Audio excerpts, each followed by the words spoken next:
ജയരാജന്റെ സംവിധാനത്തിൽ സുരേഷ് ഗോപി, നരേന്ദ്ര പ്രസാദ്, ജയറാം എന്നിവർ പ്രധാന വേഷങ്ങളിൽ അഭിനയിച്ച് 1993 പുറത്തിറങ്ങിയ ശ്രദ്ധേയമായ മലയാള ചലച്ചിത്രമാണ് പൈതൃകം.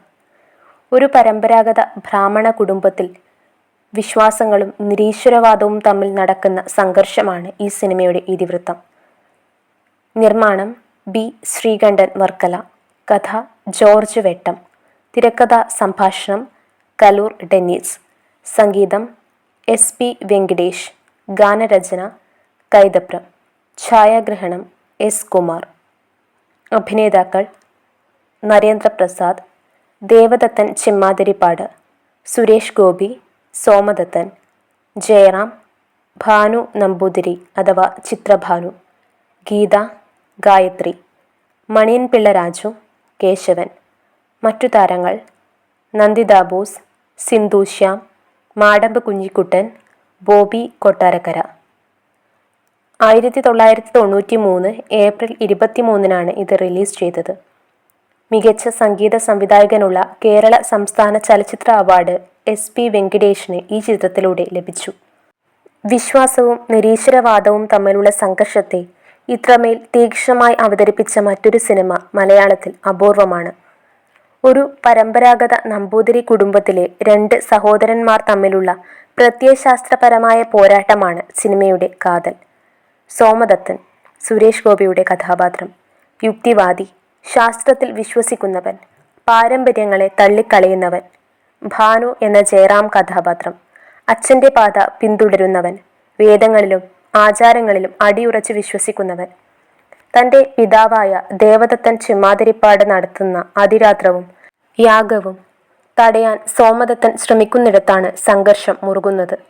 പ്രകൃതിയെയും മഴയെയും പോലും മന്ത്രങ്ങൾ കൊണ്ട് നിയന്ത്രിക്കാൻ കഴിയുമെന്ന പിതാവിൻ്റെ വിശ്വാസത്തെ സോമദത്തൻ വെല്ലുവിളിക്കുന്നു. നരേന്ദ്രപ്രസാദിൻ്റെ കഥാപാത്രമാണ് സിനിമയുടെ നട്ടെല്ല്. ആചാരബദ്ധനായ ഒരു കർമ്മിയെ അദ്ദേഹം അനശ്വരമാക്കി. സോമദത്തൻ എന്ന കഥാപാത്രത്തിലൂടെ സുരേഷ് ഗോപി തൻ്റെ കരിയറിലെ തന്നെ മികച്ച വേഷങ്ങളിൽ ഒന്ന് കാഴ്ചവെച്ചു. നിശബ്ദനും അനുസരണയുള്ളവനുമായ അനിയൻ്റെ വേഷം ജയറാം ഭംഗിയായി തന്നെ കൈകാര്യം ചെയ്തു. യാഗത്തിൻ്റെ അവസാനത്തിൽ സോമദത്തൻ്റെ വെല്ലുവിളികളെ അതിജീവിച്ച് മഴ പെയ്യുമ്പോൾ അത് വെറുമൊരു യാദൃച്ഛികതയാണോ അതോ മന്ത്രത്തിൻ്റെ ശക്തിയാണോ എന്ന ചോദ്യം പ്രേക്ഷകനിലേക്ക് സിനിമ എറിഞ്ഞു തരുന്നു. പിതാവിൻ്റെ മരണവും തുടർന്നുണ്ടാകുന്ന മാറ്റങ്ങളും സിനിമയെ ഒരു ട്രാജഡിയിലേക്ക് എത്തിക്കുന്നു. റിലീസ് ചെയ്ത സമയത്ത് ഈ സിനിമ ഹൈന്ദവ ആചാരങ്ങളെ അമിതമായി മഹത്വവൽക്കരിക്കുന്നു എന്നാരോപിച്ച് ഒരു വിഭാഗം യുക്തിവാദികൾ ഇതിനെ വിമർശിച്ചിരുന്നു.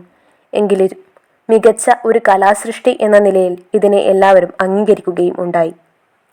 നരേന്ദ്രപ്രസാദ് അനശ്വരമാക്കിയ ഈ കഥാപാത്രം വെറുമൊരു അച്ഛനല്ല, മറിച്ച് മാറ്റമില്ലാത്ത പാരമ്പര്യത്തിൻ്റെയും വിശ്വാസത്തിൻ്റെയും പ്രതീകമാണ്. തൻ്റെ മകൻ യുക്തിവാദം പറയുമ്പോഴും ശാസ്ത്രം വെല്ലുവിളിക്കുമ്പോഴും ദേവദത്തൻ കുലുങ്ങുന്നില്ല. വേദമന്ത്രങ്ങൾക്കും യാഗങ്ങൾക്കും പ്രകൃതിയെപ്പോലും മാറ്റിമറിക്കാൻ കഴിയുമെന്ന് അദ്ദേഹം ഉറച്ചു വിശ്വസിക്കുന്നു. മകൻ തൻ്റെ ആദർശങ്ങളെ തള്ളിപ്പറയുന്നത് കാണുമ്പോൾ ഒരച്ഛൻ എന്ന നിലയിൽ അദ്ദേഹം വേദനിക്കുന്നുണ്ട്. എന്നാൽ തൻ്റെ ധർമ്മം പൂർത്തിയാക്കാൻ അദ്ദേഹം കുടുംബ ബന്ധങ്ങളെ പോലും മാറ്റി നിർത്തുന്നു. യാഗത്തിൻ്റെ അവസാനത്തിൽ തൻ്റെ പ്രാണൻ പോലും നൽകിക്കൊണ്ട് അദ്ദേഹം തൻ്റെ വിശ്വാസത്തെ ശരിവെക്കുന്നു. നരേന്ദ്രപ്രസാദിൻ്റെ ശബ്ദഗാംഭീര്യവും അഭിനയവും ഈ കഥാപാത്രത്തിന് ഒരു അമാനുഷിക പരിവേഷം നൽകി. സിനിമയിലുടനീളം മഴ ഒരു കഥാപാത്രത്തെ പോലെ കടന്നു വരുന്നുണ്ട്. വരൾച്ച ബാധിച്ച നാട്ടിൽ യാഗം നടത്തിയാൽ മഴ പെയ്യുമെന്ന് ദേവദത്തൻ പറയുന്നു. സിനിമയുടെ ക്ലൈമാക്സിൽ പെയ്യുന്ന മഴ അദ്ദേഹത്തിൻ്റെ വിശ്വാസത്തിൻ്റെ വിജയമായി ചിത്രീകരിക്കപ്പെടുന്നു. ശാസ്ത്രീയമായി മഴ പെയ്യാൻ സാധ്യതയില്ലെന്ന് വാദിക്കുന്ന സോമദത്തന്, അതായത് സുരേഷ് ഗോപി കഥാപാത്രത്തിന്, ആ മഴ ഒരു തിരിച്ചടിയാണ്. പ്രകൃതിക്ക് മുകളിൽ മനുഷ്യൻ്റെ യുക്തിക്ക് പരിധിയുണ്ടെന്ന സന്ദേശം അയാളിൽ നൽകുന്നുണ്ട്. യാഗത്തിന് ശേഷം പെയ്യുന്ന മഴ നാടിൻ്റെയും ഒപ്പം സോമദത്തൻ്റെ മനസ്സിലെ കറകളുടെയും ശുദ്ധീകരണമായി വായനക്കാർക്ക് അനുഭവപ്പെടുന്നു.